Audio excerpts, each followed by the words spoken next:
Olá galera do 7º ano, Tio Itão aqui chegando para mais uma aula. Hoje nós iremos abordar assuntos que são muito importantes para compreendermos a estrutura fundiária do território brasileiro, beleza? Vamos dar seguimento aí àquilo que a gente já vem discutindo sobre o espaço rural. Falamos sobre os modelos de agricultura, falamos da produção de uva na região de Juazeiro, Petrolina, e hoje nós vamos avançar um pouquinho mais, beleza? Então eu vou projetar aqui um livro didático de vocês na tela e a gente vai avançar.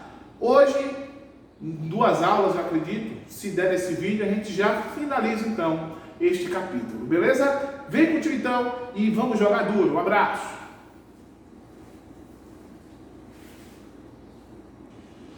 Beleza, galera? Como eu prometi a vocês, está aí, ó, modernização agrícola e estrutura fundiária brasileira. Vamos discutir aqui esses assuntos.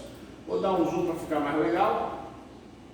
150, show de bola. Beleza? Vamos então discutir aqui sobre a modernização agrícola e também a estrutura fundiária brasileira. Gente, muito importante a gente ficar ligado aqui, porque quando a gente fala em modernização agrícola, a gente está falando de novas tecnologias relacionadas à agricultura. Nós vamos falar da Revolução Verde, vamos falar dos alimentos geneticamente modificados, vamos falar sobre os transgênicos, vamos falar sobre herbicidas, pesticidas. São produtos aí utilizados para melhorar, ou melhor, para produzir em larga escala os alimentos no mercado internacional. Bem, o nosso país ele é muito desigual no que diz respeito à distribuição de terras, certo? Isso é sabido por todos vocês. Quem mais tem terra no Brasil representa a menor quantidade de pessoas. A maior quantidade de pessoas do nosso território detém a menor quantidade de terras. Beleza? E nós temos aqui, ó, uma vez que grandes propriedades rurais se concentram historicamente na mão de um número relativamente pequeno de donos. O padrão da organização e distribuição de propriedades rurais no território, levando em conta principalmente o tamanho da quantidade delas, corresponde ao que eu chamo de estrutura fundiária. Então, estrutura fundiária é isso aí. Vamos lá então. Com a industrialização que ocorreu lá no século XX, as terras destinadas à produção agrícola comercial, nas quais se praticava principalmente a monocultura, voltada para abastecer o mercado externo, passaram a se desenvolver em ritmo bastante acelerado. E isso transformou a realidade agrária do nosso país.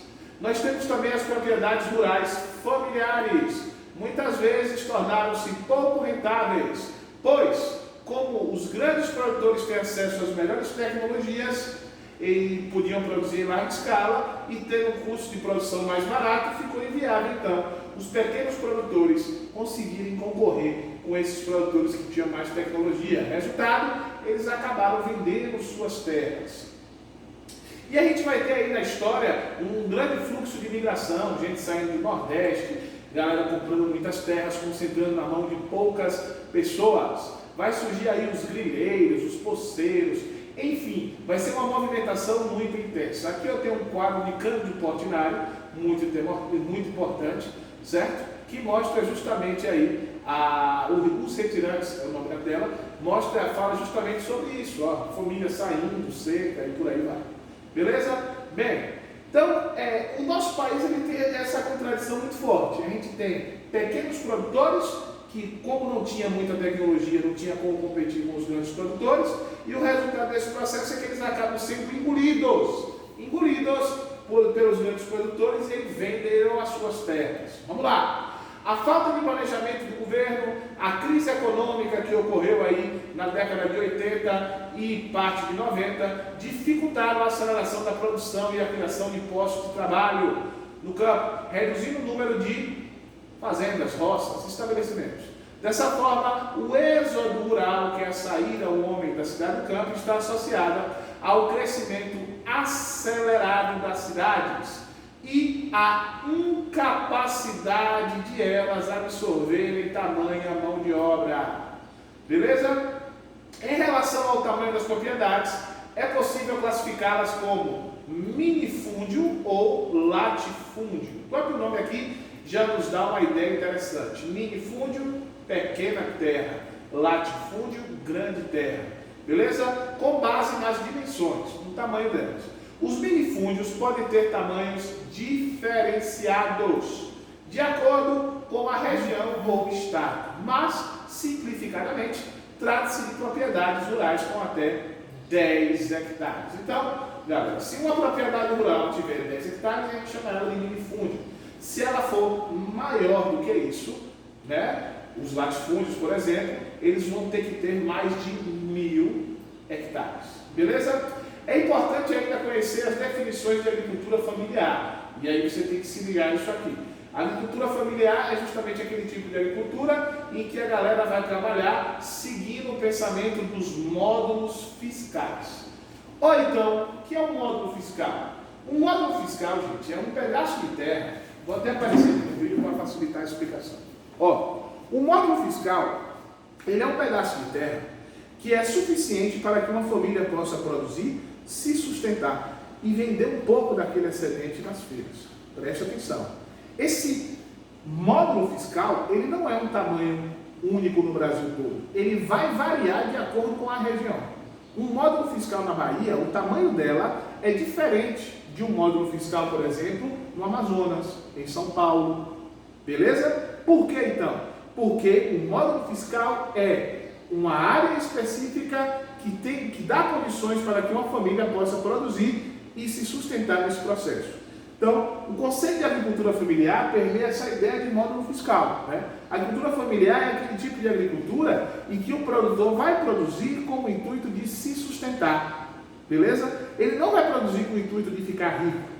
Uma agricultura familiar não trabalha na produção de soja.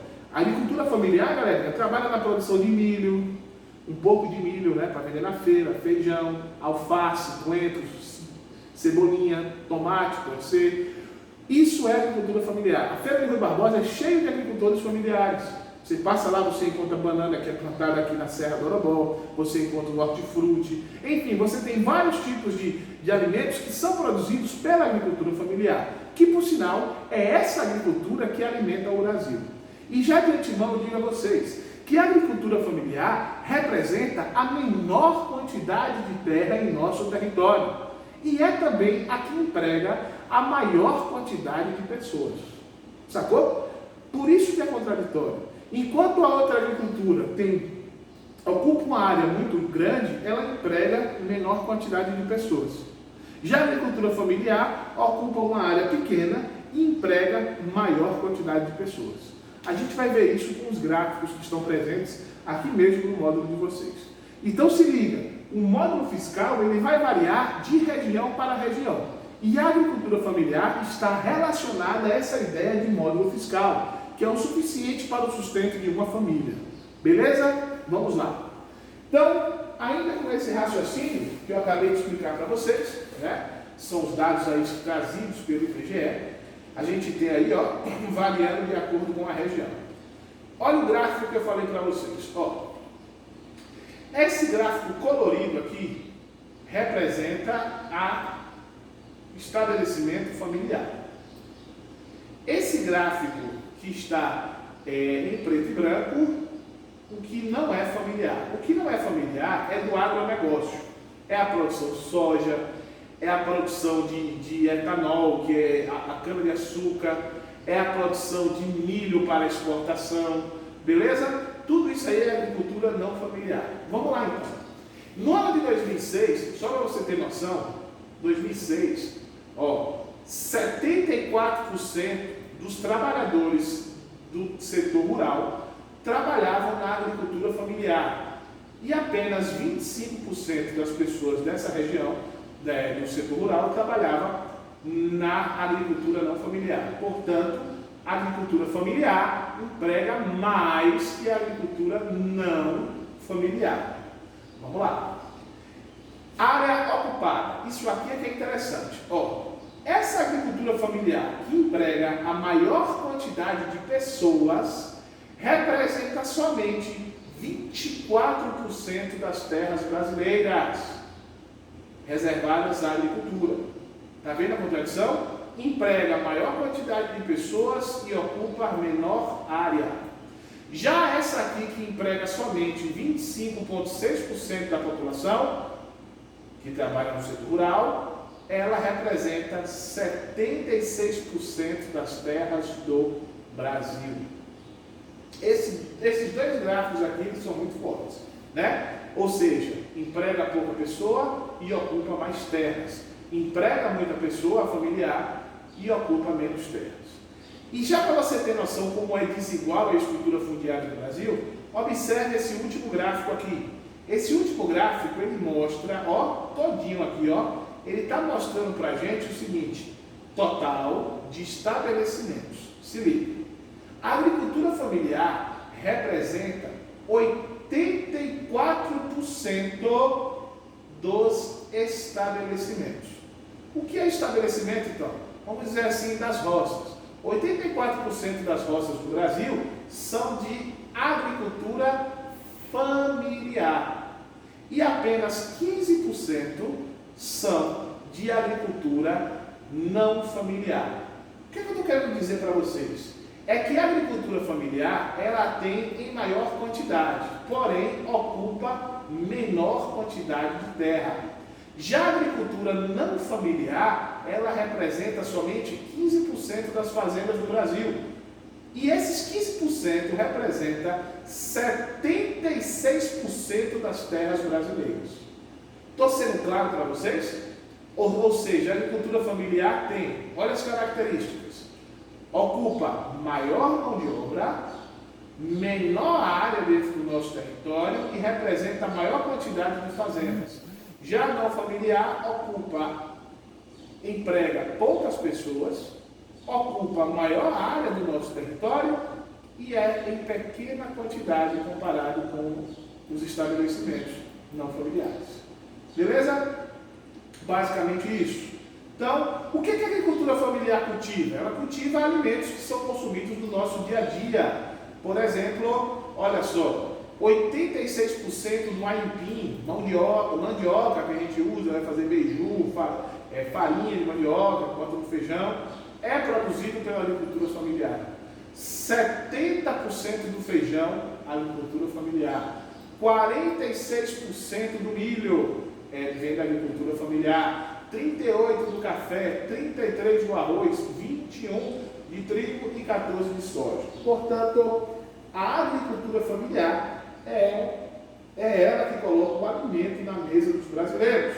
Detalhe, ela ocupa a menor quantidade de terra do nosso país. Já essas terras aqui, ó, são todas utilizadas para a exportação. Beleza? Por isso que a gente tem aí preços às vezes elevados dos alimentos. Bem, vamos falar sobre a modernização agrícola. Essa modernização agrícola, galerinha, ela ocorreu aí na década de 60. Foi chamada de Revolução Verde.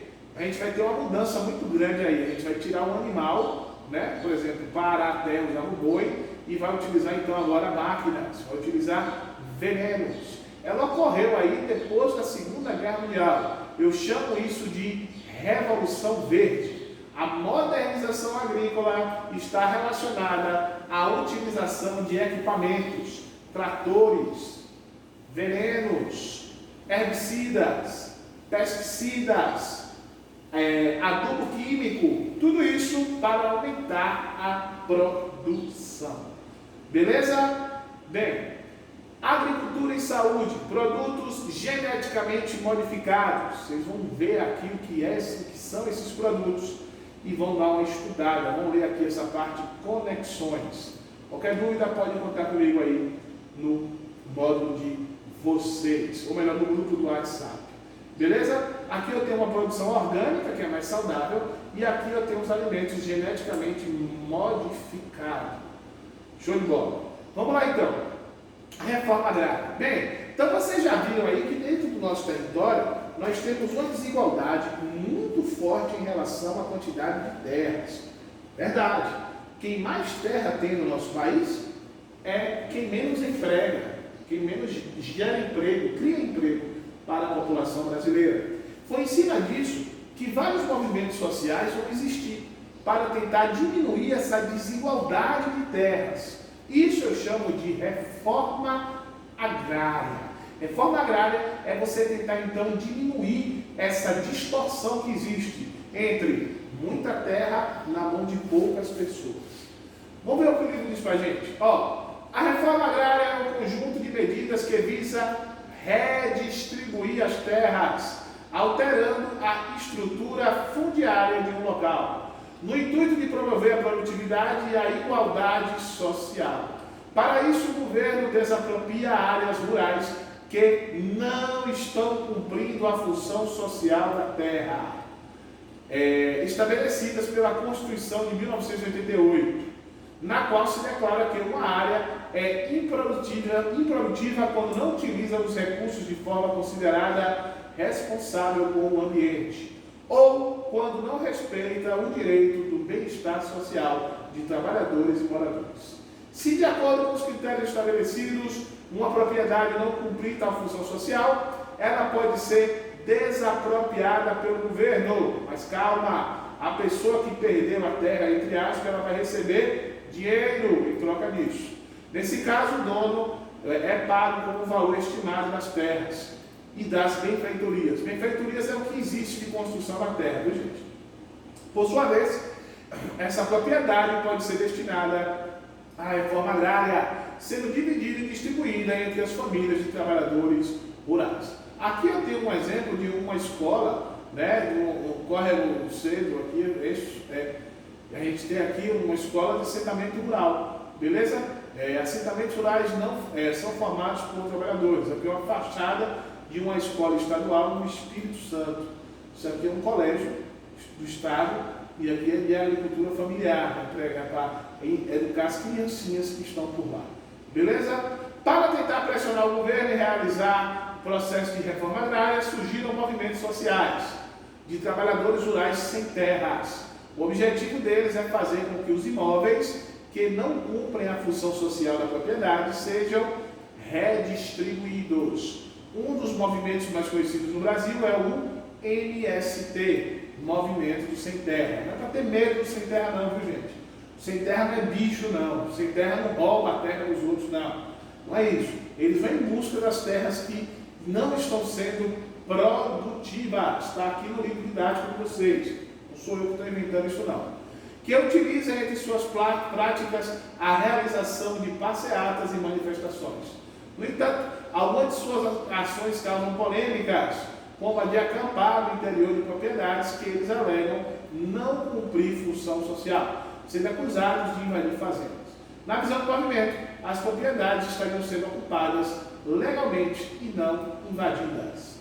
A reforma agrária pode ser um caminho para diminuir a tensão social nos grandes centros urbanos, mas precisa ser realizada de forma organizada. Nesse processo, o governo tem um papel fundamental no que se refere a planejamento e apoio, seja em forma de financiamentos, seja fornecendo consultoria técnica para que as pessoas assentadas obtenham seu sustento dignamente, ao mesmo tempo que contribuem com a produção de alimentos. No Brasil, essa tem sido uma das principais dificuldades encontradas no processo, pois muitas vezes os assentamentos acabam sendo realizados em áreas distantes dos centros consumidores, com pouca infraestrutura para o transporte e comunicação.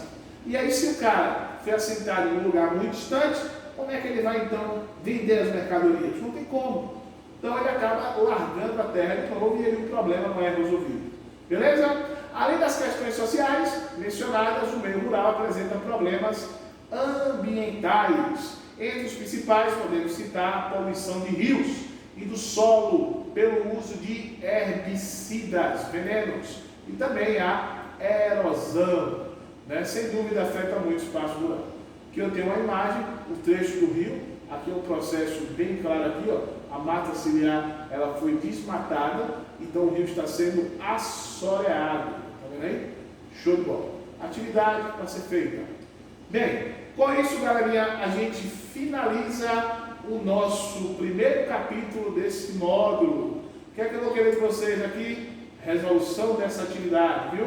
Resolvam a atividade e resolvam também o caderno de atividades para que a gente possa dialogar melhor. Então, galera, Capítulo finalizado, beleza? Um abraço forte de tio então e até a próxima. Valeu, sétimo ano!